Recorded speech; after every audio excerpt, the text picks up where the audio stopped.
What's up? What's up? What's up? Hi. Oh, that was the music drop is so weird in StreamYard because it doesn't fade. I turned it down and it doesn't fade. It just drops off. Oh yeah. I'm like, all right, let's do a nice little fade. Let's throw our voices on, and it's just like, I'm like, okay, well, I guess it reminds me a lot of Succession. Oh well, yes, actually, someone else mentioned that to me recently. Yeah, I mean, Distant Fires. I love it. I think it's a great track, and I was looking for something new. Yeah, it's a good thing. I picked up, had a membership to Slip.Stream, which is like this service that does the music for gaming and stuff like that. You can get all these rights included tracks to use. Cool. And T-Pain's Pizzle packs, like those packs that he did a while ago, are all available on there. So it started out with me using the instrumentals when I do my Lego builds on my channel. And then as I was looking for tracks, I was just like, yo, this Distance Fires track is pretty good. So then I was just like, well, what if we just use this as our intro? Because yeah, it's dope. I was like, hey, Charles is watching. What's up, Charles? Hey. If you guys want to check out good music, look up Prince Charlie. He does some dope tracks. He's one of our coworkers. I wish I could play his track right now. I know. For those of you who are listening or watching us right now, go find a Prince Charlie track and then listen to it and insert it while we're doing this, and then just vibe out with us. Shout outs to Lee J. Lee J's also in the house watching. What's up, Lee J? Lee J was hitting me up with some news. Amongst other things, though, I actually saw the news too, but he sent it to me as well, and I figured I would start the show with it because it's kind of crazy, guys. Just for Laughs, Montreal files for bankruptcy protection. Yeah, what? you didn't hear this? I had no idea. Oh wow, okay, yeah. So I get to introduce this insane story to you. So one of the things that I find wild about this, Just for Laughs, which has been in Montreal for I think since 84. Forever, yeah. Yeah, which is a year younger than me. And remember how I joked about being an old man. So it's if I'm an old man and they're just a year younger, well, guess what, folks? They old too. But yeah, Just for Laughs, the Montreal company that operates the Just for Laughs Comedy Festival has canceled the 2024 edition of the event after filing a notice of intention to make a proposal to creditors, a formal process under Canada's Bankruptcy and Insolvency Act. That is so sad. Yeah. 75 people were laid off Tuesday morning, according to the festival spokesperson, who called the company's financial situation unsustainable. The company cited lost revenues during 2 years of the global pandemic and challenges facing the media industry, particularly reduced budgets at networks and streaming platforms, as reasons for restructuring. So, wow. Yeah, that's a little wild. Actually, Just for Laughs is not owned by Bell, Lee J, just because I saw Lee J wrote a note to us. Just for Laughs had investments from other people. Maybe Bell was one of its investors, but it's not owned by.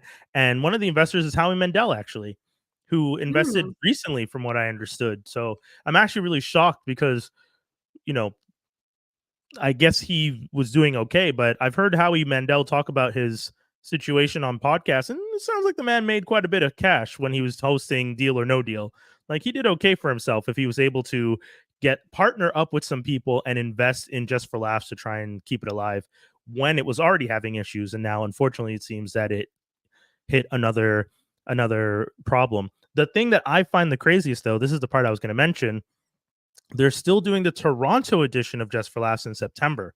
And that's the part that confuses me. It's the same owner? Well, I thought so, but Julien Provencher-Proux, so I apologize for you Anglophones, but I'll say it this way for you, the Anglophones. Julien Provencher-Proux of Just for Laughs says Toronto's Just for Laughs Festival is expected to take place in September. So they're still planning to do the September event in Toronto. What some people are theorizing is they're just essentially looking for a way out of Montreal. The language stuff has gotten a little intense. And one of the things that they are competing with right now in LA. Netflix is doing something called Netflix is a Joke. I don't know if you remember when Dave Chappelle got attacked while he was on stage. Yep. Mhm. That happened at a Netflix is a Joke event. So Netflix has Oh, their own kind of Just for Laughs festival that they're doing out on the West Coast in LA. It's been okay. gaining momentum. And one of the crazy things, I don't know if people know this, the dude from Just for Laughs moved to Netflix like a year and a bit ago. I'm not So surprised. yeah, I was at Just for Laughs award ceremony maybe 2 years ago, and when Mhm. he went up to present an award to, I don't remember who he presented the award to, but they said, "Former Just for Laughs, blah, blah, blah, and now the over at Netflix at," and that's how they introduced him, and I was like, "Oh, Netflix stole one of the dudes who used to run Just for Laughs, like, was in the know, and has all the Mm, contacts."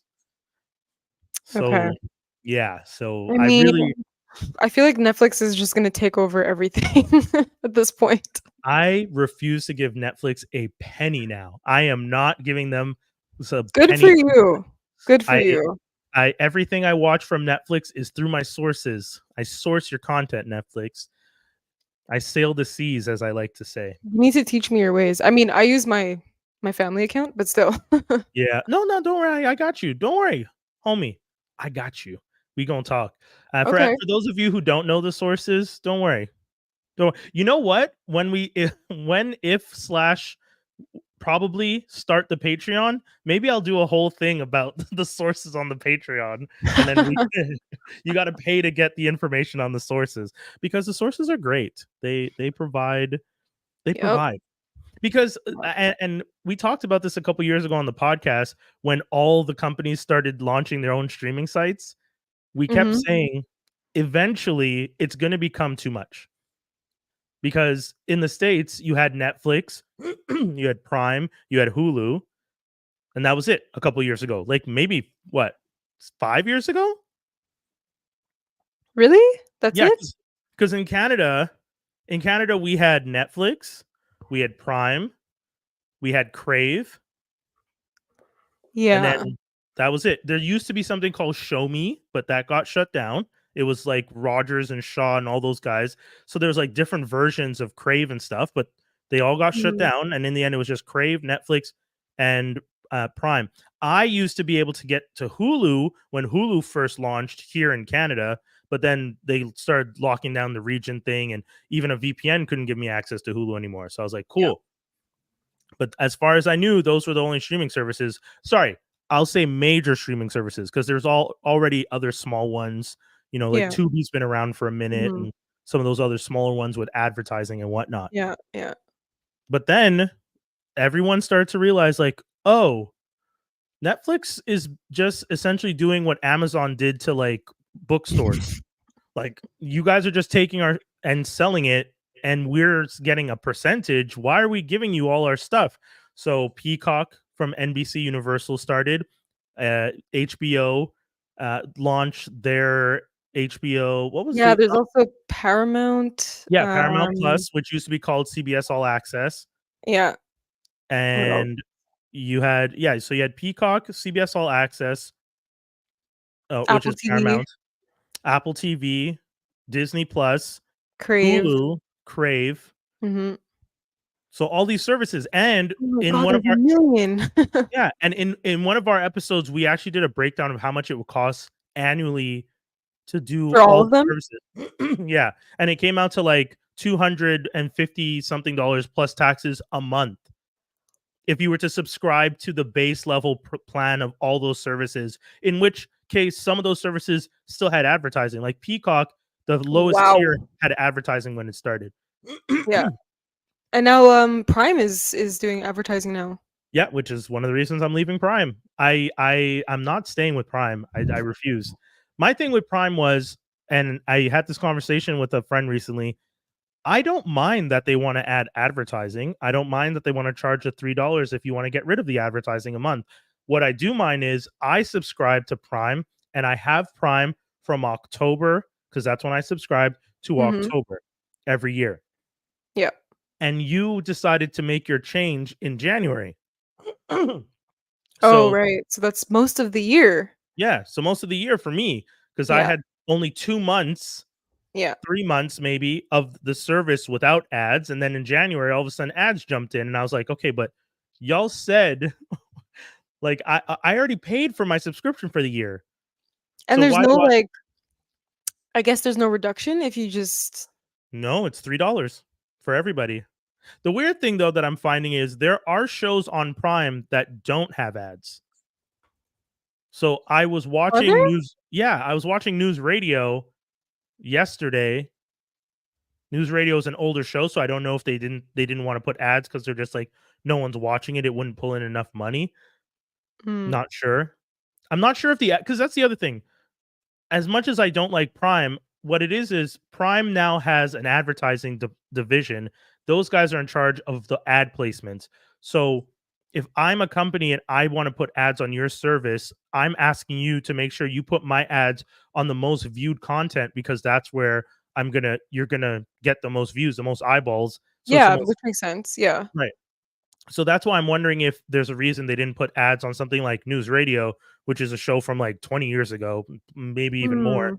that people aren't watching, versus this new show that they have, the second best hospital in the galaxy, with Mhm. Kiki Palmer and Stephanie Hasu, I think, the girl from Everything Everywhere All at Once. Yeah. Interesting show, and it's new, so people are checking it out because they're So there's advertising it a probably more lot. ads. Yeah. So there's a lot of there are a lot of ads on that show. I tried watching it through Prime the first time, and there's an ad at the beginning, and it's a 20-minute episode. There's like 3 ads breaks in the 20-minute episodes. Yeah, same for, I've been watching Mr. and Mrs. Smith, and same for that. There's been a lot of ad breaks. Oh, Yeah. really? They Yeah. because when I first watched it, the first week it said there was an ad at the beginning, and it would say this episode will be presented ad free Oh, after right. after this break. So then it's not Mr. and Mrs. Smith I'm thinking of. Okay, But that one does they have, like, 3 ads, I think, before the episode, something like that? yeah, And they'll 3 or just 2 or play. 3. Either Yeah. way, though, you know what? It's one too many ads. It shouldn't have any ads. It's Like, starting to feel like YouTube. yes. Like, the Yeah. whole reason I subscribed to these services was to not have advertising. The advertisers realized, "Oh, you guys are cutting us out." So they Yeah. started playing hardball, and now we're going back to the advertising model. That Guess was the what? whole point of, like, moving from TV Yeah. to streaming services. The whole point for you guys, advertisers, was to figure out a sneaky way to slide your products into the episodes so that we would get subliminal advertising as opposed Yeah. to outright annoying commercials that we don't want to watch. And we just end up muting the TV and looking at our phones because that's what I do. Anytime I'm watching a show Yeah. with ads now, I just mute the TV, look at my phone for 2 minutes, and then look back up. And if I look up and it went back to the episode, I just rewind to to the part that I missed, and I'm like, Yeah. cool, here we go. There's a lot like cable TV now. Yeah, too much like cable TV, and we need, Yeah. I think people are gonna eventually get mad, but also people are complacent. They just like to have their things, and they're willing to just pay. So I don't know. We'll see what they do with it, but it's I really don't sad. know. YouTube still didn't get me, so Oh yeah. I That's hope the you're thing, not though. paying for YouTube, are you? No. Okay, good. Homie, like I said, I don't pay for anything. I mean, I sail the seas. I sail the You seas. said nothing. No, let them know. Where are you gonna? I got a cease and desist in the email the other day because something that I was watching may have somehow ended up in a space that was linked to my IP address. And I was just like, oh, that's unfortunate. And then I just had to shut down some of my sailing ways. I haven't got one of no. those since Game of Thrones days, B. What are you out here doing? Yeah, I know. I forgot to put on my VPN, is what it is. Man, I don't even use. Okay, knocking on wood. By the way, this is all hypothetical. This is a comedy podcast where we talk about content at the top. We make jokes, then we review things. Everything we say on here is hearsay, but at best, at worst, a complete bad joke that lands flat and no one laughs at. That's true. Yeah, That is very true. Yeah, Comedy. I don't even have a VPN. As my friend would say, you raw I dog the don't internet. Hell yeah! Check out my IP, boy. 69.1. Eat it. What? Hell yeah! Bell used to send me those cease and desist. I'd be like, yeah, and like, really, dog? Well, they're not gonna. I mean, will they really do anything? But Like, that's the funniest part because now what they say is, it says in the thing like, Your IP address has been linked to the uploading of Paramount Plus's content, blah blah. However, we will not give your information to the company. And I'm just sitting there like, cool, B, I didn't expect, I don't care. Like, I'm not going to change anything I'm doing. Like, I want to send them back the meme of Captain Kirk doing this. He's all like, yeah. I mean, Yeah, whatever. As people have been saying, and we've mentioned it on this podcast, in a world where ownership doesn't mean, like in a world where paying doesn't mean ownership, piracy is not illegal. So if I buy a movie on Apple and then Apple loses the license and then the movie is taken from my collection, then guess what? The next time I want to watch that movie, I am sailing the seas to acquire that content, seeing as I already paid for it. And it is not right that you just get to change these things. Oh, but there's licensing laws, and this is why you have to buy physical media. I bought this from you. I didn't know. You didn't tell me about licensing. Oh, it's in the description and the, your when you sign at the end. Okay, cool. It's in the rules and regulations that you don't read ever. Go ahead. Yeah, let's play like we all read these rules and regulations, and then that's fine. How I can avoid reading the rules and regulations? I just don't subscribe to your services and I sail the seas. That way I don't read anybody's rules and regulations, and I'm just at sea with my pirate hat looking dope. But unfortunately, you're not most people. No, I know. But that's why, like I was saying, they're just gonna keep doing what they're doing because it works. When we start the Patreon, we might help people learn a little. As I put it, and as somebody wisely put it in one of my favorite films, "Don't Be a Menace," so their content. I'll just simplify it because the original way is a little bit more, how do you say, chauvinistic. Yeah. And in terms of content creation, it's 16 minutes in. I don't really want to swear too much, but all this to say, crazy enough, we talked about Just for Laughs, and Just for Laughs in the article is mentioning that the way the streaming platforms are losing money is one of the reasons that they are having to shut down, because their partners are not willing to give as much money to their events, so on and so forth. How about because y'all just put on giant parties for celebrities to do cocaine? That's it. I mean, the last 5 years, BC, before COVID, so 2018-19, when Akeem was telling us about these parties, I was like, oh, so it's over now. Because if you're really going there and not trying to check out a show, which he was, obviously, and he's working, but other people are just trying to get into these parties.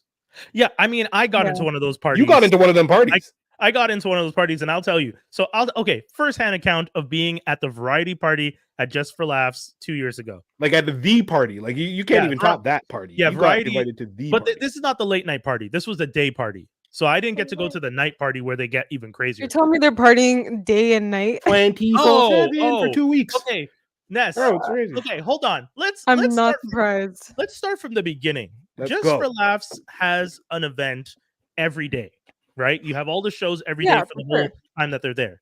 The hotel where most of the people are held, like where the guests are all being put up, has this huge space on one of the third floor, like a conference room type of thing. Not a conference room. It's just like a kind of a lobby, but it's not the lobby of the hotel. It's just kind of a meeting area, like a seating area in the middle. It's circular. It has like a pillar in the middle, and then there's seats all around it. Okay, like a common space. Yeah, it's a common space, and then you can put up a bar. And then in the summer, there's doors that open up to like a nice terrace, so you can overlook St. Catherine Street and stuff like that. So it's a really nice space.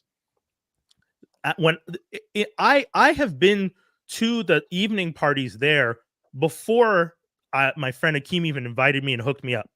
Because that space is just open at the hotel. You can just take the elevator upstairs, walk in, and there are just celebrities hanging out there.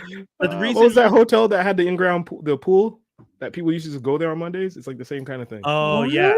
Yeah, there was a hotel back in the day, that you could just go there during the day, 1 p.m. Mondays, summers. Everybody would swim, get drunk. Then you could just go. You don't even have to be staying there. So these things happen. Wow. So when you go to this hotel, you just take the elevator upstairs and come out. You didn't need a pass. You didn't need to have a room. No one asked you any questions. And you would walk out. And like the times I went, like Patton Oswalt was just walking by, and I was like, "Yo, Patton Oswalt, you're dope." And he's just like, "Oh, thanks, man." And like they're all just hanging out there. And there's no like security or there's like the hotel people like walking around, but no one is checking because I don't think they think anybody knew that's where all the celebrities were staying. And if you're Brian and like me, we walk around with a little air to us where we look like we could be somebody in some sort of So I mean, I used to work at the radio station, so I knew the radio station used to like we did interviews with people there. So I just obviously if you look lost, they're probably gonna look at you like, are you supposed to be here? I would literally walk in and go sit down in the middle. And you gotta just fake it. You're not wrong. Later on in later years, they did have security that would stand and check people's badges so that not everyone could just go sit in that common space. But I would still just go up. I would have a lanyard, the Just for Laughs lanyard, but you wouldn't see my badge because I would put I didn't have a badge, but I would pretend I had a badge and have it in my pocket. So you just see the lanyard and then I would just walk in. Because, and this is one of the things one of my friends said to me, never forget, some of these people working security know that some of the people at these events they don't recognize, but might be some of the most powerful people in the industry, and they're not willing to risk their careers messing with someone. So you just walk up looking like you run the place or own the place, and they'll just let you into the space if you have enough confidence. So years later, when they started putting people there, I would just walk in with my bag and just walk right in. And I would go sit down and I would like sit next to like some guy, be like, "Hey, what time's the meeting?" Like I just say stuff like that. And no one questioned anything. This nigga's looking at you like, who the fuck is this guy? Like, what meeting? I full on sat next to a guy one time and started talking to him because I did meet him before, but he didn't remember me. And I was just like, "Yeah, I met you with so-and-so. You're the producer for this film." And he's just like, "Oh, yeah, okay." And then we just started talking. And then he just kept talking with me and telling me stories, but he didn't actually remember me. Like he's still trying to figure out if he knows you. I'll tell you. 100%. You see his brain being like, Brian's just like, he is running through everyone he met at this festival, every black man he's met at this festival, trying desperately. Oh, with Jamal. You know Jamal? Yeah, I know Jamal. Okay, so Jamal. And then you can tell he got comfortable because he started bragging about his projects, and I was like, "Oh, okay, he's good now. He's okay." So anyway, so a couple years ago, I went up to that space. Patton Oswalt, like I honestly, my best friends went up one year, and I couldn't go with them. They hung out with Eric Andre. That's not because he was just there and they went in the evening, so they went to the evening party because at night that common space, which is what I was trying to get to, is a party space. So every night, all the comedians that have gone to all the late night shows come back to the hotel and hang out in that spot at like 1 o'clock in the morning, just getting drunk and hanging out. Okay, so it's like the after party spot. Okay. Yeah. And then there was also actual after parties at other venues.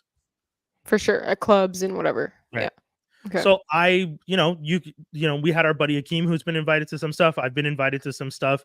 There's the year I met Sam J and told Sam J about my situation with getting tickets, getting messed over. And Sam J invited me to her show and then shouted me out at the end of her show in front of the whole crowd.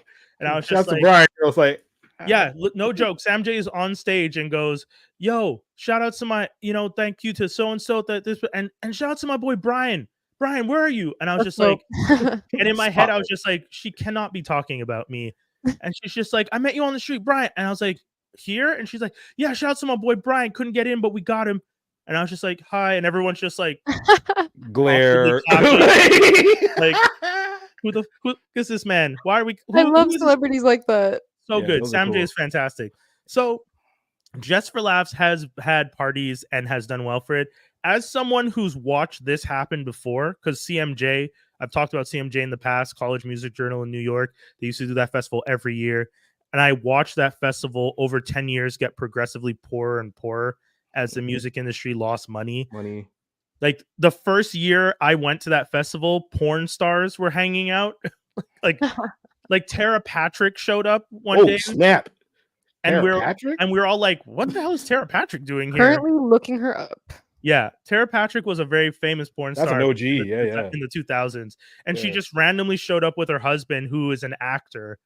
and was just at CMJ at the hotel, and we were all like, repeat her name again. Tara Patrick, Tera Patrick. Yeah, but it was just crazy. Like that's how much like all and like this is when MySpace was still a thing. So like MySpace money was there, and like all these companies had money. Everyone, big parties, big parties, free alcohol, all that stuff. And then eventually, year by year, you just saw it get like less people, free alcohol to drink tickets. Yes, exactly. Free alcohol turned into drink tickets. Venues, a lot of the venues started shutting down. The number of people who had wristbands that would be like everyone with a wristband could get in. That turned into like 50 people with wristbands only. That turned into like 20 people with wristbands. The rest had to pay. It just turned into stuff like that. And then I guess that's what CMJ, just for laughs. They're all going to get hit, and the industry is just going to keep changing. And then what's going to happen to the city because that was the filter between jazz, like it literally be June Jazz Fest and like not even a break, Batap just for laughs. Actually, June Jazz Fest, Francophonie, Batap, so on and so forth, and then you'd have like NASCAR in August. We'll be fine. Hey, you skipped Comic-Con. Yeah, no, but sorry. Don't worry, Skinny. If I'm being honestly, don't worry. There's so many festivals in Montreal. Just for Laughs was a huge festival, but if anything, it was a festival that took away visibility from some of the other festivals that were happening at the same time. Right. Like there's Fringe Fest. Yeah, Fringe Fest in Montreal, if I'm not mistaken, happened at the same time. They have a lot of performers who do like one-person shows and do. Has this been going on for a long time? Fringe Fest has been going on for a good couple 10 years. Yeah. Because every summer I get upset that these festivals plan everything at the same time. Yeah, because they want to keep everyone outside, so they just overlap each other. Yeah, but then it'll start at Grand Prix, which has been moved down a week. It used to be the weekend of my birthday. It'd be Grand Prix, and then just non-stop till August, and you'd be like, "Whoa!" Yeah, but when they overlap or when they're at the same time, like you're losing customers and people going to your festivals, like. I don't know. Okay, so I will say I've heard this argument. I heard someone's made the argument, and they made this argument with regards to music, but it applies here. Especially music, yeah. Yeah, but they were talking about like music releases. Let's say you find out Beyonce is dropping an album on this Friday, the 8th. And you are planning to drop your album on the 8th. You're now like, oh, maybe I shouldn't drop it on the 8th. I don't want to compete with Beyonce. One of the other people was saying, no, drop it on the 8th, because when people are looking for Beyonce stuff, you're also going to be on the to be discovered or the new releases page. And that's why when people are saying like Just for Laughs happens in Montreal, guess what? People are in the city. They're already here. You're doing your festival. If they don't get into a show, if they're downtown or something, and you have something going on, you're that other movie that they couldn't get into. Oh, I wanted to get into Dune. I can't see Dune. Let me go into One Love. Oh, I can't get into Just for Laughs. There's a Fringe Fest show that's also comedy. Okay, maybe I'll check this out. Who knows? Yes, I know you're not, Genesee, you're making that face because you're thinking it's not going to be a high percentage, but even if it's 10% of the Just for Laughs crowd, that's still way more. You also, like, as a guest, or I don't even know what to call it, but as someone going to these festivals, it upsets me that I have to miss one or that I have to pick one over the other because it's at the same time. But so you're saying that as someone from Montreal. If you're not from Montreal and you're visiting the city, if these are all happening at the same time, like I'm not going to come to if I'm not from Montreal, or let's say I do this in Toronto, I'm not going to stay in Toronto for a month to go to all your different festivals. Yeah, but we're doing this for tourists or we're doing this for the city? Oh, homie, they're doing it for tourists. I'm sorry. All day tourists. I don't think for a second these people care about us. They don't care about us. Do you think Montreal festivals care about Montrealers? Let's be honest. No, but it's just, I don't know. I don't. We'd have parking on St. Catherine if they cared about us. Yeah. They don't care about us. They're not trying to have us be down. Oh, you want to come to this festival? Can't park. No. I went to, sorry, this is a little side. Yeah. I went to a show. I don't go out much. I went to a show on the weekend. Shouts to CL. And I went on Mount Royal. It was whatever they call it, Nuit Blanche. Yeah. Stupidest night to drive ever, apparently. It was a really dumb night for me to drive, but I did it. Oh, that's crazy. Parking on Mount Royal. Yeah. So not even Royal. So parking on Saint Denis in Mount Royal. So let me rephrase that. 3 years ago, I could do it. No problem. Oh, right? No, not anymore. But now Saint Denis is bike path. Yeah. And with featuring the street. It's just bike path featuring the street. So when you're trying to park, you're like 2 feet off of the sidewalk. And for an old G head like me who's not using his camera in his car to park, I'm using that sidewalk as my, yeah. You know what I mean? Like, all right, I'm good. This mess with your kind of park, and then you got to get between, and the streets mad busy, and you got like every Uber driver just hazarding and staying there for 9 hours. Listen, I have to park, and you have bikes coming up as you're trying to park, so you're trying to pull into the spot, but not accidentally go into the bike path. Yeah, I know the. I got downtown at. I left here at 8. I got downtown at 8:30. I got out of my car, walking to where I was going, 9:14. Oh Jesus! I knew it. I knew you were gonna say When you're going to a show now, don't drive. I would avoid it. I was like, I need to get home fast in case I got to bounce. I just want to zip. No. Yeah, but no, it took me an hour to get home. Yeah, at least like drive to a metro. And then... Because Janessa and I went to Burna Boy last week. Yeah, and I was gonna drive, and she was just like, "Don't drive, homie. Don't drive. Don't do it." And I really wanted to drive because I was just like, "Yo, it's gonna be cold after when we leave the show." I know, and you're like, "Oh, it's convenient. We could just hop in the car and go home." Yeah. No, one of my boys got caught up in that, and he was like, "No." Like somebody left a cell phone in their car, and he had to drive through the. I parked at Laurier, near Laurier Metro, but the secondary Laurier Metro.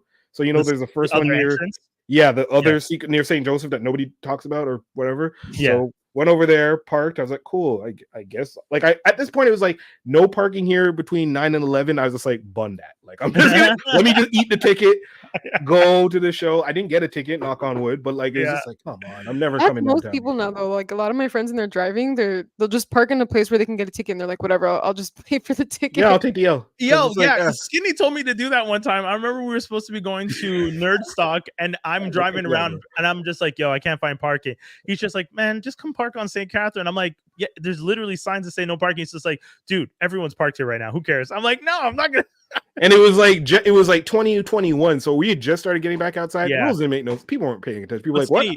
Remember, I still got a ticket that night. Yeah, you did. Yeah, because I ended up parking. I parked in another spot. Didn't read the sign properly, and still got a ticket anyway. So I parked 20 minute walking. Still got a ticket. Was it a bad ticket? Like really? Not the usual. They're all $90 whatever. They're all like, oh no, but there's some areas it's like it's more expensive. Yeah, they hit you with a 114. Yeah. Yo, all I know is the worst ticket I ever got. I cleared my name and I got it acquitted. So them for trying to hit me with the $500 texting while driving ticket. Nice. I got a nice cool bill of the SAQ forgetting to send us our registration bill. SAAQ. Sorry. Yeah, Montreal DMV. Not the alcohol, folks. They forgot to send me my registration bill. First time I called, the lady's like, right, like off rip. Yeah, there was a printer problem. Okay. Well, I didn't hear you when you said that. Yeah, sir. Well, if you were listening, I don't know what's up with people thinking I'm over. I'm not. If you were listening, I didn't overcut you, but okay, maybe this is another person. You would hear that there was a printer issue, so we didn't send out the bills to certain people. I'm just like, that's a little strange, but sure. Can you tell me like what my options are? Because your hours are really not friendly for people who have children who have to work. Like y'all are open from 10 to 4. That don't make no sense. They're like, yeah. So the girl on the phone. So your option is you can either give me your banking information and I'll pay it for you, or you can go in person. I'm just like, sorry, no. Yeah. You must be mad. I will go in and I call back the next day. The girl's like, so it's under your wife? I'm like, yeah. They're like, yeah, so we have this whole thing that when you go to the SAEQ site, there's a pop-up that's like a flash that basically asks you in like the most rudimentary French and it's no English translation, hey, do you want all your paper stuff digitally now? And usually most people are just going to click to get rid of it. Right. Yeah. They don't pay Apparently, Danny clicked that. We didn't see it. The greatest bill from $299.32 to register your car. At that point, just make it $300. Yeah. What am I gonna do with like 77 cents? Yeah, I will say this though. I got I had to go pay for my registration. This is some old folk shit that we're talking about right now. Still But I had to go pay for my registration. And I will tell people, any chance you get to deal with the DMV in your state, or if you're dealing with the SAQ in Quebec or whatever they're calling every other province, if you have the option to make an appointment, make an appointment. Make the appointment, because that's what we did. I started making the appointments. I started checking. You can make an appointment. It's like weird how long the appointment will take, but if you plan it in advance, you'll be able to make the appointment, and you show up the day, and there's a line outside around the corner, but you still get just to walk right in. And people will give you the nastiest cut eye on earth, but it's just like, hey, I made this appointment. I made this appointment 2 months ago. 2 months ago, I put in to make this appointment. It's not on me. I'm here because I had to wait. Madness. Yeah. Absolute madness, man. But Montreal's getting crazy like that. I don't know how we're going to sustain our summers, because I was like, okay, what I liked about JFL is there was just random celebrities here. So yeah, you could I am never going to randomly meet Chappelle now. Yeah, I've met Chappelle. Yeah, I haven't. Everybody I know, people the people when you got friends. Yeah. And you're the one who's into entertainment, but you got your friend who's went to business school at John Molson, and you meet Chappelle, and you're like, that's not supposed to be you. Yeah, you don't care that you met. What are you gonna do with that? Yeah. Hey guys, I met Tim Curry or something. Yeah. It's hey, it's Tim Meadows. That's Dave Chappelle. That's not Tim Meadows. So I mean, they look different. Wild. That is wild. If they said, I met Tim Meadows, and you're like, no, that's what are you talking? That's a dude from The Office, man. I've gotten to meet, because of Just for Laughs, I got to meet Chappelle, Patton Oswalt, Wanda Sykes, Donnell Rawlings, Jordan Key and Peele, the big dogs, both of them? Because I met them together after their show. After their show at Place des Arts, they were just walking around to the Metro. I literally just bumped into them walking in the Metro. They weren't I was so confused when I bumped into them, because I was like, where are you guys going? They're just like, oh, we're going out. We're just hopping on the Metro. I was like, y'all don't know where you're going. Are you crazy? Let me take you. That's the thing, right? Montreal is so chill in some places to some people that they're just like, I don't care. These people don't know us. Because remember I told you the time I met LeVar Burton, and then I was standing outside with LeVar Burton while he's having a cigarette. Him and I are standing at Comic-Con? No, I met him. He had a tweet up, which back when Twitter used to be cool and celebrities used before it turned into X. Yeah, exactly, with that BS. So he did a tweet up 10 years ago, maybe 15 years ago. He just said, hey, Montreal, I'm going to be in your town. Where should I go? And people are just like, oh, go to the... He picked Sir Winston Churchill pub. He's just like, okay, I'm going to be Winston Churchill pub Saturday night. That's random. Yeah, super random. That's an old man rub up on you bar, man. Yeah, exactly. So he picks Winston Churchill pub. He's going to be there at 7:00 on Saturday. Show up if you want to show up. So we showed up. Me and my friends went, a bunch of us, and he showed up. So at one point, he recognized me from my picture on Twitter. He singled out the black one. Yeah, pretty much. So when he walked in, he goes, oh, fantastic. Because my tag used to be fantastic GeekCypha. He's like, oh, fantastic. And I was just like, oh, snap. Say where is LeVar Burton saying my name. Cool. Yeah. So he ends up sitting at my table with me and my friends for the night. But he's not staying at the table, but he leaves his jacket there and his stuff there. Yeah, you're basically watching his stuff. Yeah. Yeah. Y'all are homies now. It's good. Yeah. So he goes off, and then at one point he's like, oh, I'm gonna go for a smoke. I'm like, oh, I'll come with you. He's just like, cool. So I go outside, and I'm standing with LeVar Burton having a smoke on Crescent in Montreal. Busy ass street. No one recognized. I love it. No one recognized Geordie LaForge from Star Trek or the host of Reading Rainbow. Shit, Reading Rainbow. You smoke cigarettes? Yeah, Reading Rainbow.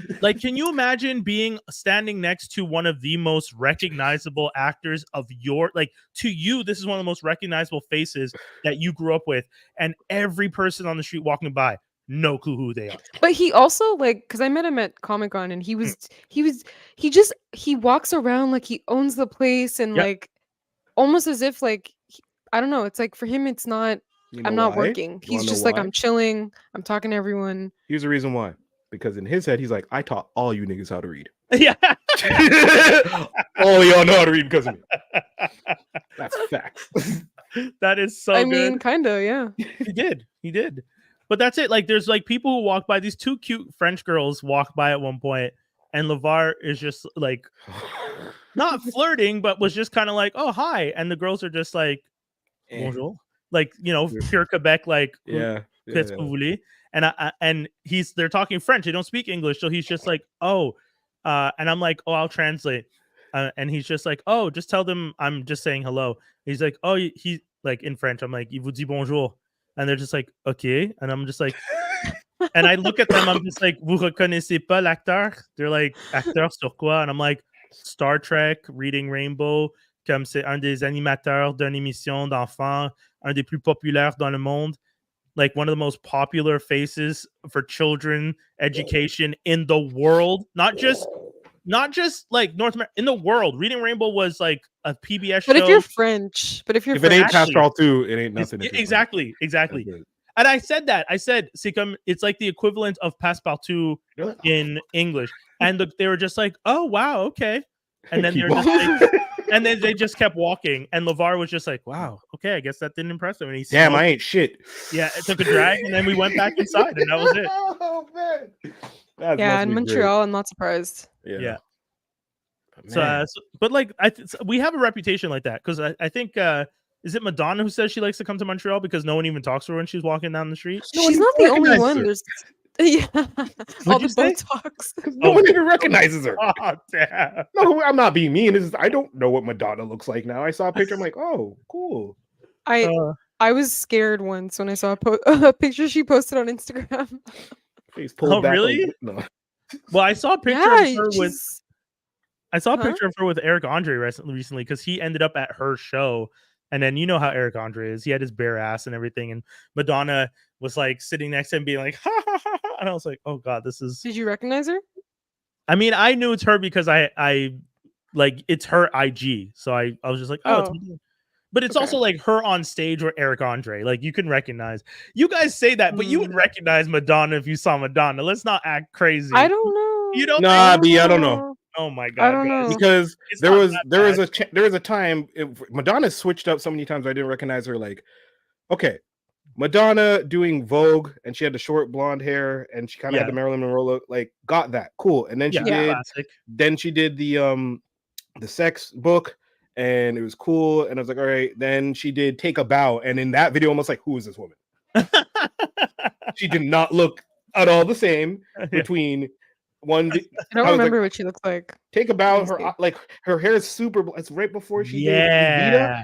Her hair is super blonde, but like her eyes are big because she's not wearing any eye makeup to make them darker. And I was really like, who is this woman? And then there's an era where she had black hair and she was doing the like Che Guevara, whatever. Yeah. And I was just like, this is a vibe. I like this Madonna. Well, Madonna switched up so many times. I don't know. But maybe I would recognize her based off her her outfit because she's very bold. Yo, Ness, are you really saying you don't think you would recognize Madonna if you saw her face? I don't know. You have to smile. We got to pull up pictures because y'all got me thinking like no, because I feel like I can recognize her off of like specific looks that she's known for. Like that's what I have in my mind when I think of Madonna. But if I just saw her on the street in a regular t-shirt and jeans, like I don't know if I'd recognize her. This is wild because you guys. Also, Madonna's not. She's not the only one that said that. There's a lot of artists, musicians, actors who have said that no one recognizes them on the street. In Montreal, like it's not the first time. Or just in general. Oh, okay. In Montreal. Okay, I'm gonna like, add this. I feel like we're like a trending city. It's like if you're trending, if you're trending, people will recognize you and like come up to you. Yeah, probably. But if you're not trending, no one cares. Yeah, I'm not recognizing that. Stop. Sorry. Let's go see who. As I've mentioned before, if you guys are listening to this, by all means, please jump onto Spotify or watch us on YouTube. But if you're on Spotify, you can click open to watch the video, and you will see the moment in which Ness saw Madonna's face and got scared. She got so scared. I could just send you the picture. You know, I like that. Who's the villain from Guardians 3? Just like. No, but for real, she's got the pullback. Like, all you gotta, you know what I'm saying? Brian, I'm sorry. I can't agree with you on this. You're telling me that looks like Madonna? Yes. No, it doesn't. I know it's Madonna. Y'all are Give me an earlier photo and I will show you Madonna. And if you can get like a timeline of Madonna, I'll show the exact point where nobody recognizes Madonna. Look at Madonna 20 years ago. She looks actually nothing after like the that. music video. That's kind of where I stopped recognizing Madonna. You guys are so funny. Okay, so I'm looking for Madonna circa 2000. Yeah. Dude, 2000, 2010, 2020.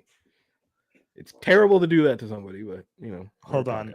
Let me try and do the evolution of evolution of Madonna. Let's see if we can find pictures of her through the ages. Y'all are crazy. I mean, we are also just shocking it up to old age. So like when me and Brian are gray like that, then you know. Hey man, I already said I'm own it. I'm owning it. Salt and pepper. I'm owning it a bit. I mean, people ask me. Some guy at the store the other day. Hey, how old are you? 38. He's just like, nice. I'm just like, nice. I guess. So hopefully I don't go past this, but otherwise, you know. No, but like people like Madonna are not owning it. Oh no, because she's doing all the pullback. It's just it's too much. Susan Sarandon owns it, and Selma. She owns it. Selma, yeah, but Selma Hayek looks like she still looks fantastic. Like I don't think she's ever had anything done, but she just looks great. I don't know what her secret is. Yeah, no idea.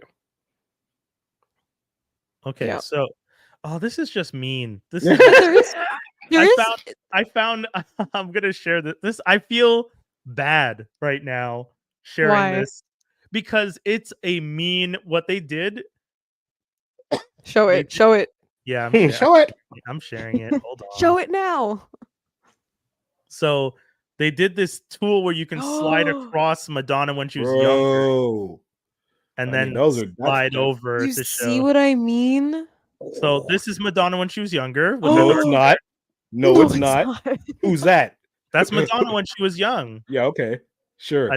And then you go to like Madonna as we know her. Wait, whoa, Digivolve too. God, she was so cute.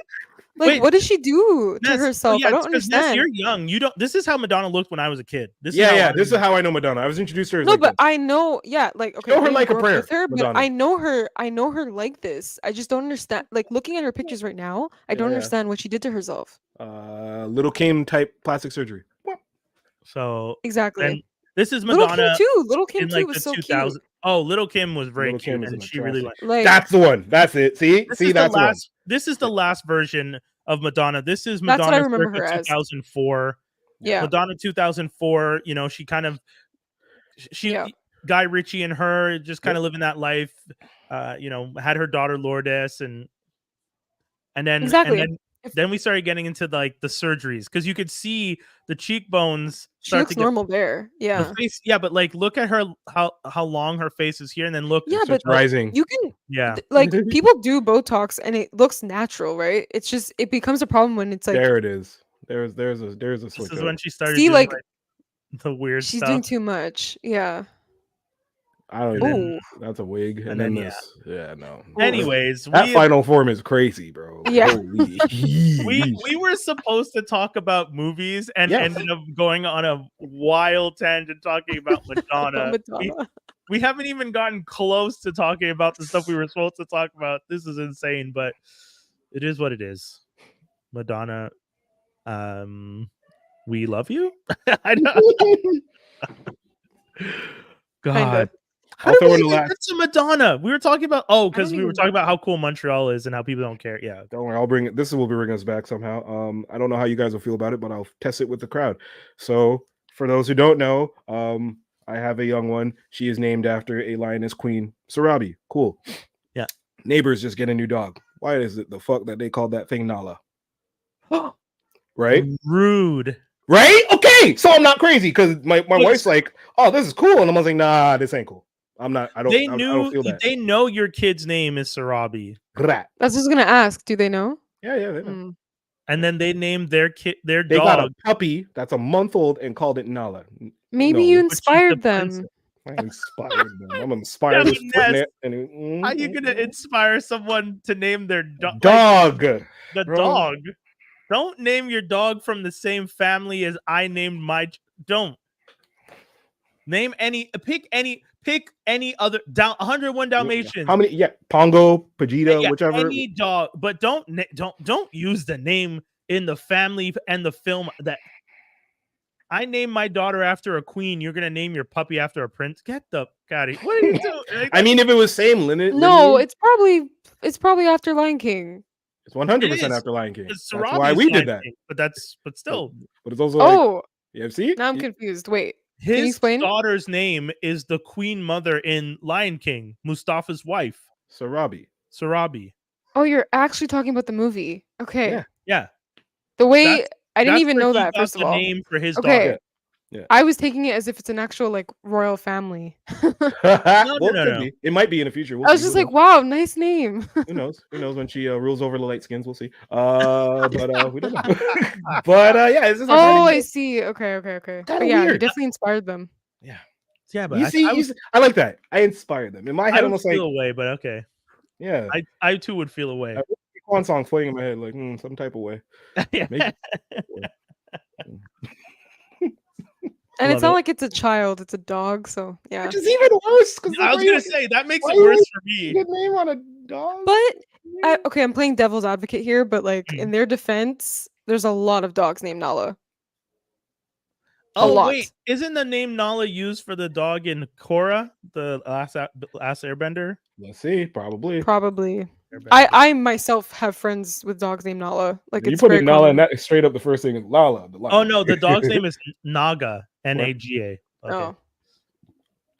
Skinny, you know what you should do? Excuse my ignorance because I didn't know about the name. It's all good. No, that's fine. Skinny, you know what you should do? You should just start calling their dog Naga and be like, yeah, it's the dog from Korra, right? And they're like, no, Nala. You're like, yeah, Naga. Yeah, okay, cool. And it's just disregard the name. What? I'm sorry, yeah. Naga.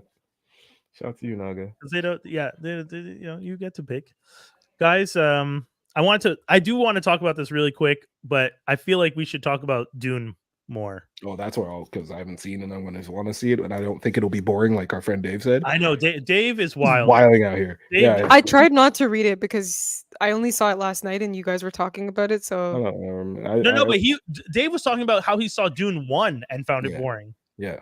I'm gonna watch them back to back. Yeah, he was talking about Dune 1, and that's why I was actually hoping you would jump in because I was like, Dave, what are you talking about? But yeah, Dave. I'm gonna go back tonight. Cuss him out, Dave. Dave all of a sudden was just like, I don't know, man. Movie's kind of predictable. It's like, yes, most of these guys. Well, it is based on a book that's been made into a movie that's been made into. Also, a TV show. I was gonna say if you know the story of Dune. He says he didn't know the story of Dune, but he could predict what was going to happen. I'm not going to lie. If you watch as much TV and movies as we watch, you're going to predict this stuff. You say Dune, I think glowing lights and spice. That's it. Like glowing eyes, spice. That's when. But to be honest, I'd be mad if it didn't happen the way it did. Yeah, like I'm watching Dune 1 and I'm just like, oh, the dad died. Shocking. Like I knew the dad was gonna die. What do you mean? As he should. Yeah, that's how all these movies start. One of the parents was gonna die, and I'm guessing it's not the one who's trying to connect him with a secret society of like witches with superpowers. No, it's gonna be the dad who is just a regular ass man that cares for the people with a big heart. Yeah, that poor man. It's always the good guy that dies. Oh my god, every time. The good influence in your life. This man said to his child, when the child said, "Dad, I don't know if I want to be the crown prince," and he's just like, if all else fails, the only thing you'll ever have to be is my son. And his motherfucker is like, I remember watching that scene and being like, this motherfucker loves his son. Yeah. and then, but no, they're out here being like, Dave's out here being like, it was boring. I could tell who's gonna die. Yes, we all knew who Duncan, Idaho, with a name like that was gonna die. I'm sorry. Duncan, Idaho. Yeah, you're out of here, bro. I totally understand though. Like some people's take on it is just, oh, it's just another white savior movie. 100%. Sure, it is what it is. Yeah. But like for what it is, it's amazing. Yeah, I like the movie, but like you can watch the movie and realize that yes, one, he's a white savior. Two, they are playing up the Muslim, Islam, Arabic country stuff so hard. My God, that's true. It feels uncomfortable in the second one at times when you see them doing the prayers and they're like doing the stuff that I've seen Muslims do, where they're like they're throwing it over them. They do that. I'm like, yo, yeah, y'all are just full on being Muslim. But you know what? But I wonder if it was on like it is. It has to be on purpose because it's 10,000.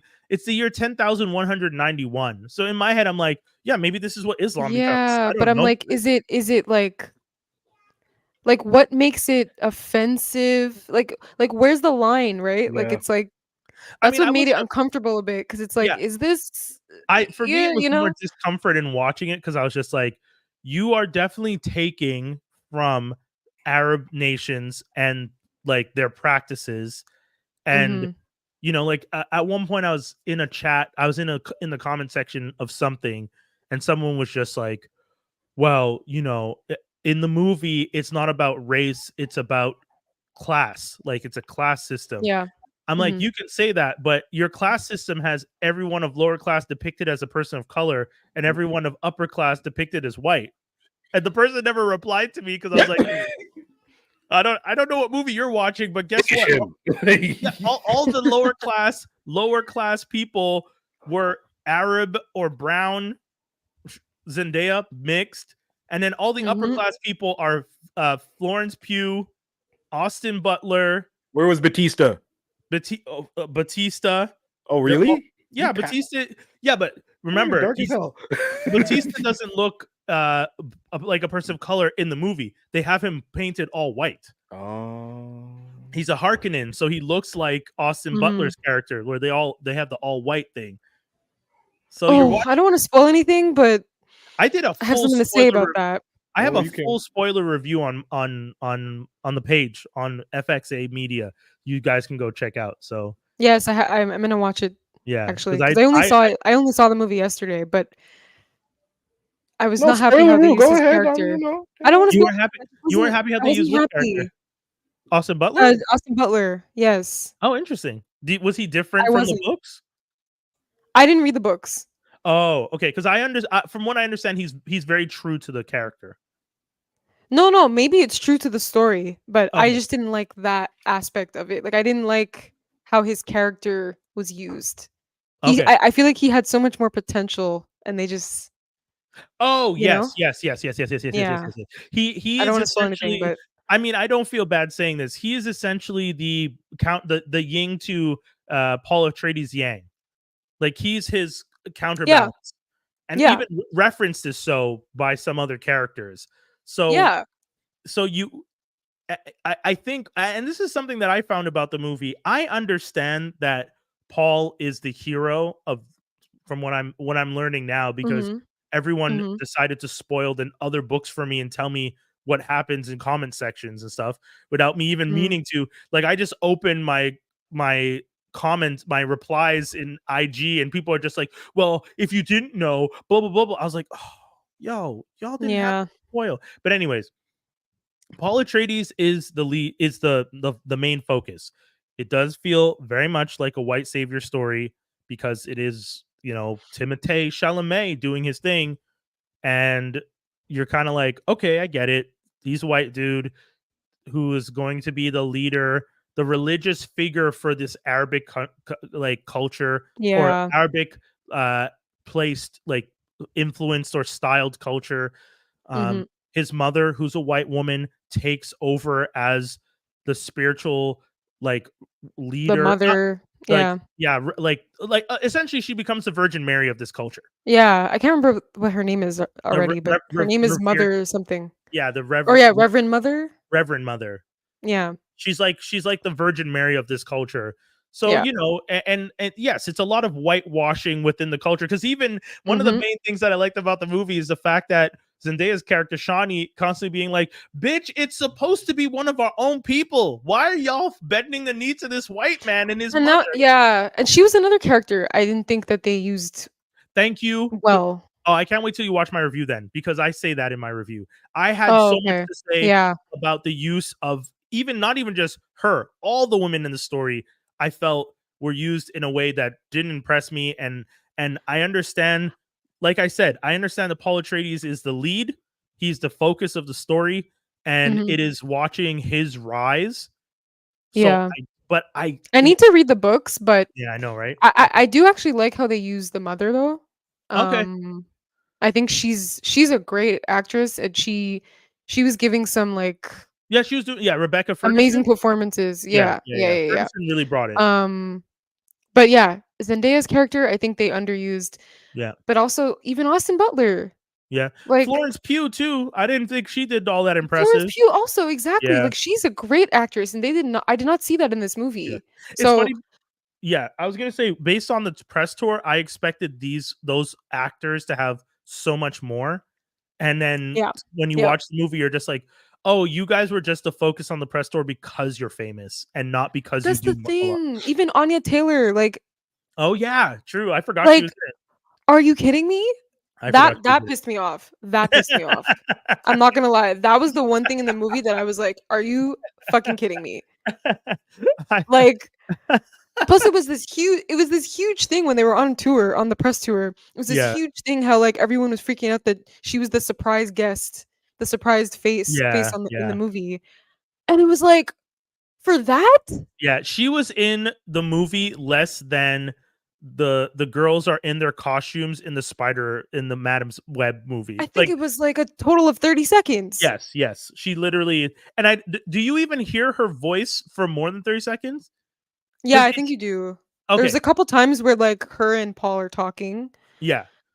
But it's just I know. And then Austin's character, it's like okay, I understand for the sake of the movie, they had to like create a villain that's more interesting and blah blah blah to like fight Paul and whatever. But it's just like, I don't know. Yeah, it was all this build up. Yes, for like I was gonna 30 seconds. You didn't make his character intimidating enough for me to care when they have their boss fight, because that's what I'm saying. Yeah, you gave me one scene of him fighting to show his fighting prowess, and the people he fought were all injured.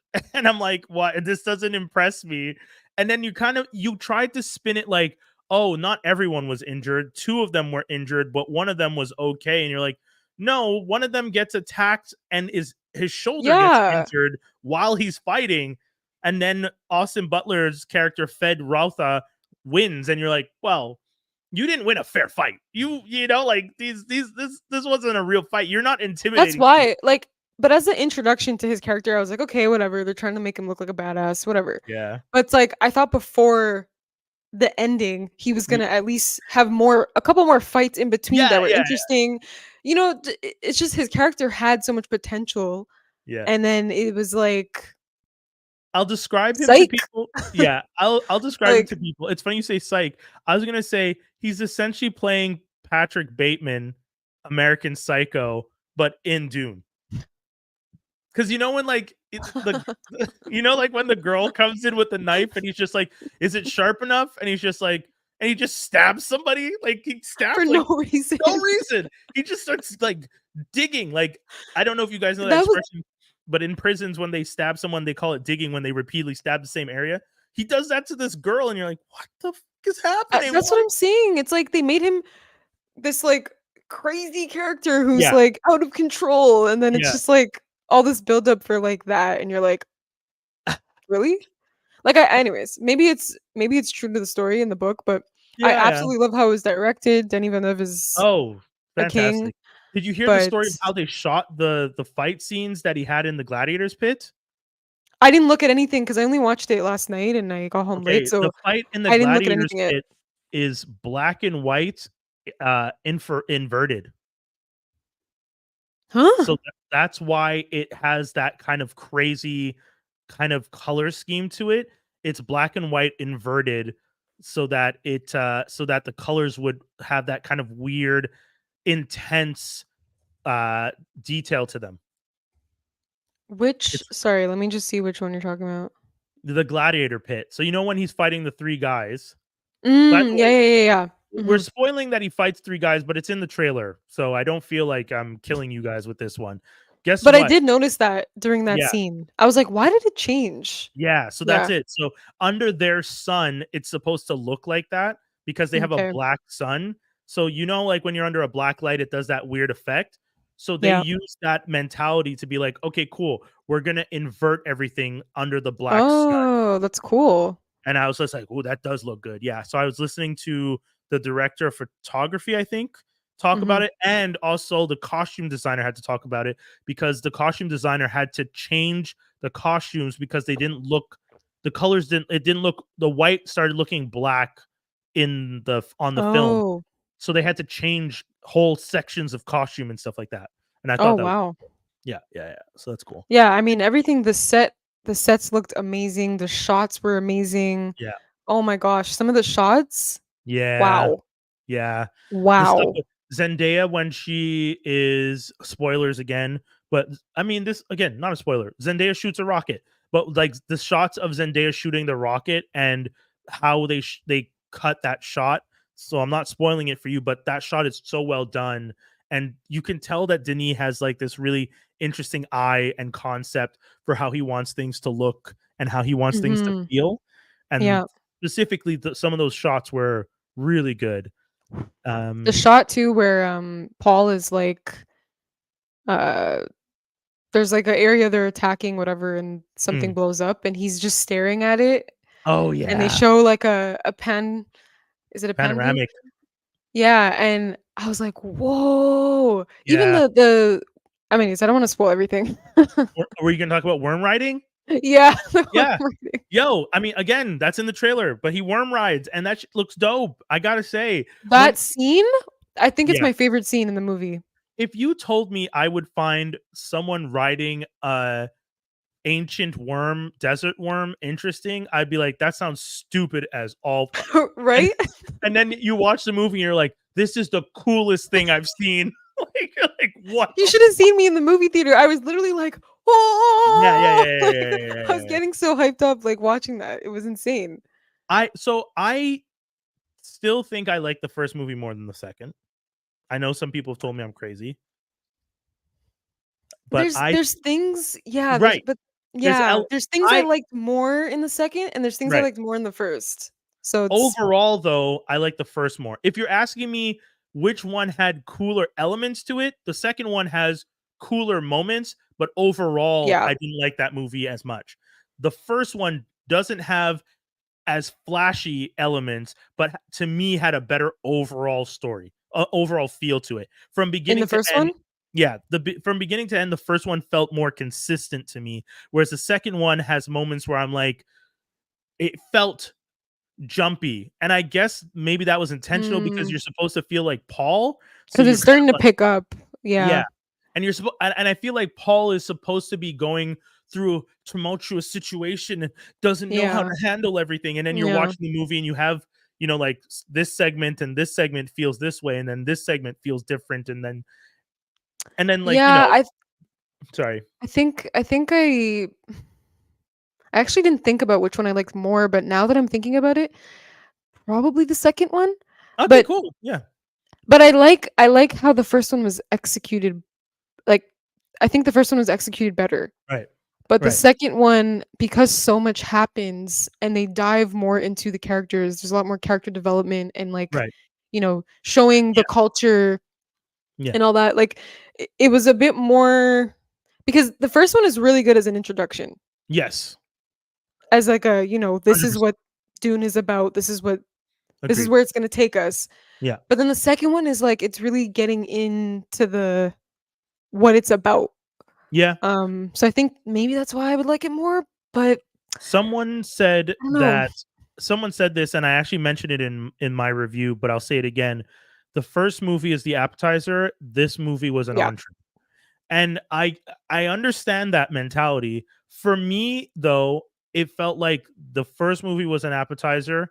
The second movie was, even though I've ordered the entree, I'm going to have another appetizer because I like that first appetizer so much. Because really? Yeah, because and not to say that, hey, I've gone places where the appetizers are better than the meal. So it's not to say an appetizer is a bad thing. I just get a sense of the first and the second movie. You need, like, this is the type of trilogy where, well, and I assume it's going to be a trilogy because I don't know how many movies they're actually going to do. Based on what people have been telling me comes down the road, you could do like 10. I thought 4. You could do like Star Wars. It sounds like you could do Yeah. 9 movies to this, and you still wouldn't even make a dent in everything you want to tell us. Yeah. Oh, you've heard that there's going to be 4 films? I could be mixing up with something else, but I thought maybe there was a plan for 4. I don't know. 100%. They need at minimum 3. Hopefully they get to do 4, because Yeah. I truly believe the first one is great. The second one has great elements, but because I feel like you said, Anya Taylor, not to spoil, but it sounds like her character is going to be important. And all we got was similarly to Shawnee in the first one, Zendaya's character at the end of where like you don't really see her. She's just kind of part of his dreams. Yeah. You're kind of like, and also, like, is the next one gonna jump right to the future? Like, I didn't understand that because I'm like, she's a baby. Yeah, she's a baby. Yeah. Spoiler, but yeah, she's a So baby. So yeah, sorry. Whatever. We spoiled a bunch of stuff anyway. No, but I agree with you. I don't fully understand what the plan is when I'm watching this movie, and I'm just like, you've set up this, and this. Or I'm guessing. Yeah, sorry. I was just gonna say I'm guessing that they're gonna probably use her the way they used her in this movie. Where she's gonna But be instead it's gonna be more visions and more, maybe? Hopefully. That's what I'm thinking. I'm not sure, but you're not wrong. You either they do that or they have to skip ahead because it doesn't make sense otherwise. Yeah. And you But don't get Anya Taylor to sit on the sidelines being a voice. I'm sorry. Why'd you even get her then? Yeah, I agree with you. Yeah. But critically speaking, if I had to like the critic in me, I would, because I like to review movies based off of what it's trying to be. So I think the first one was perfect in my opinion for what it was. For an introduction to the story. Right. Yes. This one, even though I actually enjoyed it more because there was more things happening, I wouldn't give it like a 5-star review because to me there was things I had issues with. I feel like yes. So you're saying as a critic, you wouldn't as a critic, you don't think it's better than the first one. Is that what you're saying? Yes. Yeah. Okay, that's where I'm critically at. speaking, if like we're talking overall about the movie, yes, I would say the first one was made better for what it was. Perfect. Agreed. This one for what it was, I enjoyed it more. It was 100%. More entertaining. I'm with you. But yeah, there was some things that just didn't check the box for me. Perfectly said. Perfectly said. Yes. Maybe that's how I'm feeling because I tend to kind of think of everything in this weird critical thing where I associate my personal feeling for a movie with the rating I want to give it. And it's hard. It's hard to separate it. Yeah, it's very hard to separate. Very hard. It's good that you can do it. I'm not very good at doing that. So because of that, my critical eye, because I critically prefer the first to the second. To me, I'm just like, oh, I like the first more than the second. But again, you're not wrong. The second is visually beautiful, fantastic storytelling, great character development, scenic, acting, sound. The sound was really good. Amazing. The score, all that stuff. More action. More action. There, like spoiler. And I'm sorry. Again, Shawnee's best friend, gang respect, going out like a boss, but like. Oh, Chinese, but yes. She was a good character. Oh my god, fantastic! She was a great character. Yeah. Anyway, sorry, I won't say anything else. And Javier Bardem. Oh my god, he's so hilarious. Good. So good. Honestly, so Javier Bardem. I was not expecting that. So there's this thing that people do that I love, where and I see it mostly in like the I don't love when the conservatives do it because it's crazy to me, but it's such a funny thing because Trump will do something and the conservatives will be like, look at how great of a hero he is. And then Trump will like say the opposite of that thing and they'll be like, look at what he's doing. He's trying to protect the people. And it's like, what are you talking? So no matter what, you know what? Actually, I'll reframe it. The best version of this was when we were bugging Skinny about Swiss Beats. When we were saying he was upset about Swiss Beats' reaction to Alicia Keys, and we kept saying to Skinny kept saying, like, you know, his PR response, whatever, he had to do the response. We're like, cool. Yeah. So we're like, so the only way you would believe him is if he said what he was thinking. He's just like, yeah. I'm like, but he did say the thing, and you're just like, nah, man, he's just, you know, saying what he had to say. And it's like, and that's how Javier Bardem's character acts throughout the whole movie, where he keeps having these moments of just like, look at him.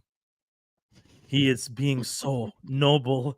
And I was dying in the theater when he was doing I thought that. I thought his character was so funny. Good. He's probably one of my favorite characters. Facts. Hands down. Stilgar? Boss. Love that man. Yeah. He's so amazing. And of course, he's a great actor. Oh yeah. I do not watch enough Javier Bardem films, and I need to be better with that. Mm-hmm. What was it I wanted to say? Yeah, so I guess that's our Dune review. I think we both are definitely agreeing people should go check it out. It's a fantastic film. Yeah. 100%. Yeah, go see it if you have a chance. Did you see it IMAX, VIP? Which format did you see it in? No, Regular? IMAX was sold out. Oh, yeah. No, I saw it in AVX at least. Oh, that's a good experience. Bigger AVX screen, at the Forum. good sound. Yeah, All the right. Forum, the AVX at the Forum specifically is my favorite theater. Oh yeah.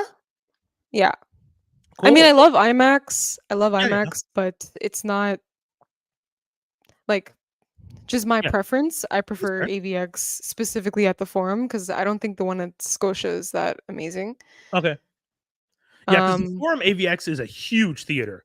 Like I remember going into that theater the first time, and I was just like, the screen is huge. The screen is huge, and I sat because I didn't realize how big the screen was. I bought seats that were too close because I thought the middle was close enough. And and I needed to pretty much be almost at the back. Like it was intense watching a movie from the middle because I was like, this I gotta look. Too big. Yeah. So definitely. Yeah, same. I saw it in VIP, feet kicked up, drinking a VIP. Why? I like VIP. I love VIP. Really? I'm a spoiled. Sorry. No. Hold on. Wait. I'm not talking about because you want to sit back and relax and get the screen is food smaller. served to you. It's just the quality of the screen and the quality of the sound is not as good. That's fair. As AVX or IMAX. Fair. But I'm not judging you. Like 100%. I totally understand going to VIP. Until they give me an ultra AVX theater where I can kick my feet up and someone brings me a drink and a burger. That's what they should do. I'm gonna do VIP. I don't have a choice.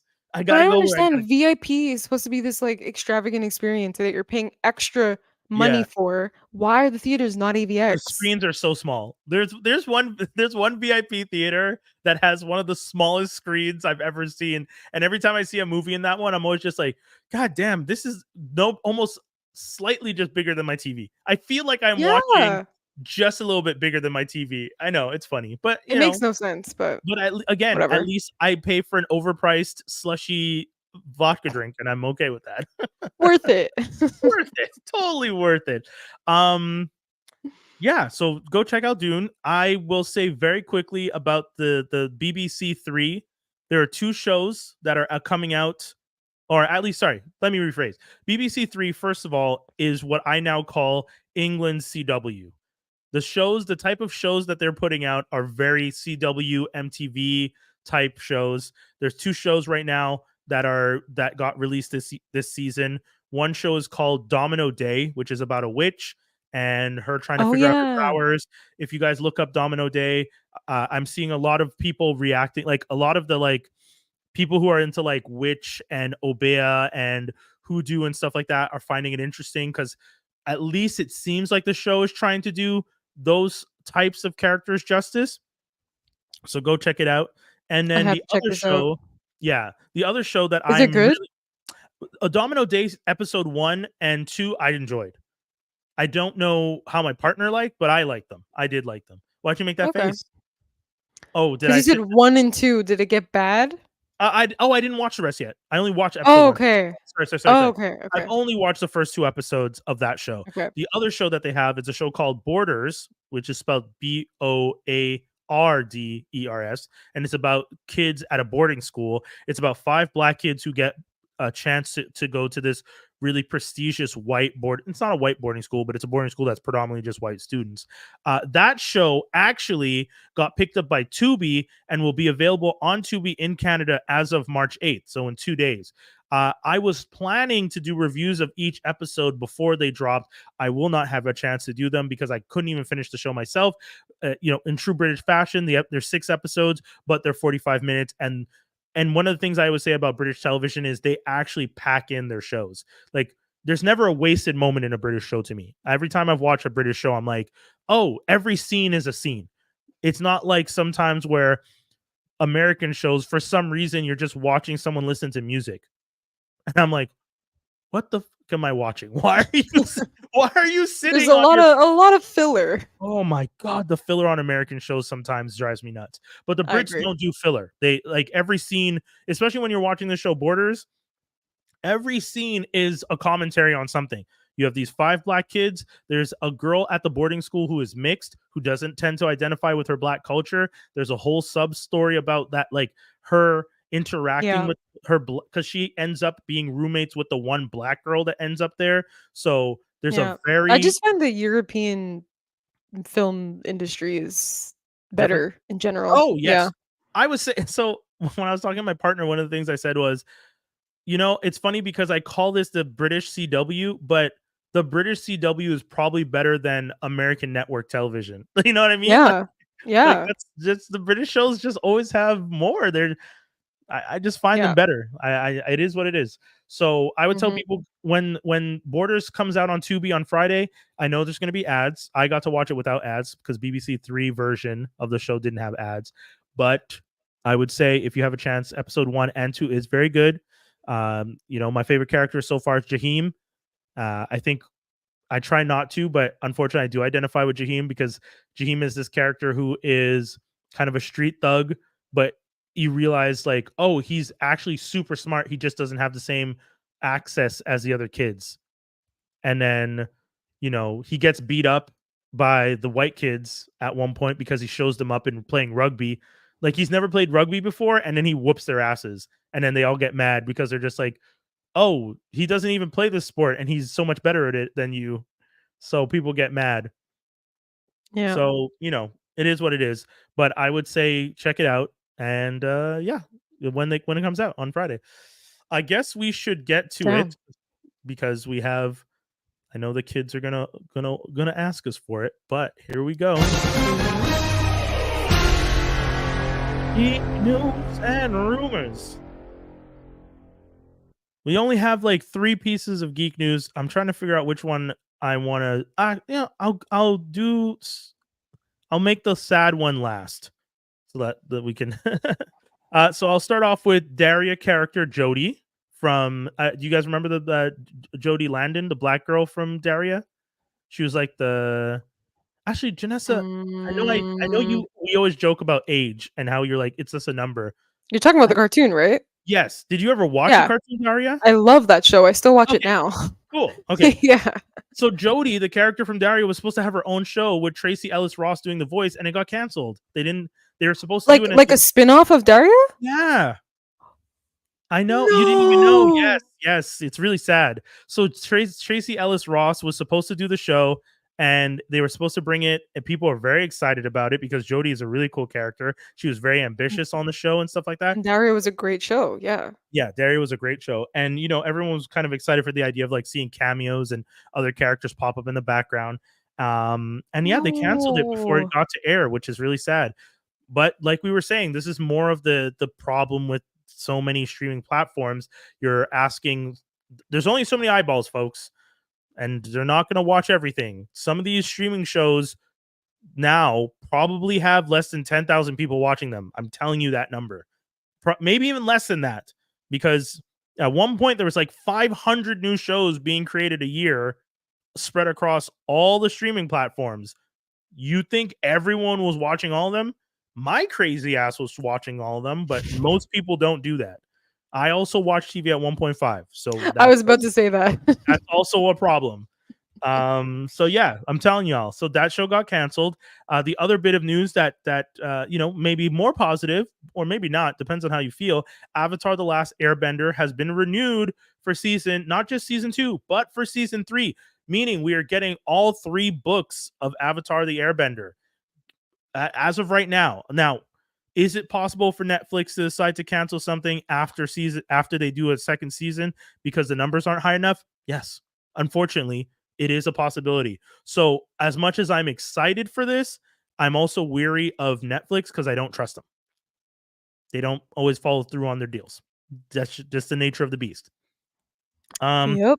Yeah. And then the last one, which I've seen so many people talk about, and a lot of people are sad about it. Rooster Teeth is shutting down after 21 years. So Rooster Teeth is biting the dust after more than 2 decades. Parent company Warner Brothers Discovery, after unsuccessful attempts to sell the unprofitable fandom gaming and comedy entertainment division, is shutting down Rooster Teeth operations. RT General Manager Jordan Levin announced the shutdown of Austin-based Rooster Teeth at an all-hands meeting Wednesday, and in a memo distributed to staff. The closure of Rooster Teeth will result in layoff of its approximately 150 full-time employees and throw dozens of contracts and content creators out of work as well. Oh, wow. Yeah, it's really sad. Rooster Teeth celebrates its 20th birthday last year with the launch of a new logo and new tagline, Just Playing. The company had cultivated an ardent fan base and became an internet video destination years before the advent of YouTube. The first viral video came with the 2003 debut of Red vs. Blue, an animated comedy series that popularized Makima. The company's name was derived from the dialogue in the original trailer for Red vs. Blue, in which the voice narrator is dissed by the subtitler as Cockbite. All right. Yeah. So crazy. Dang, what's happening? Yeah. Dude, like I said, it's the industry. It just like CMJ, just like Just for Laughs, everyone is tight on money.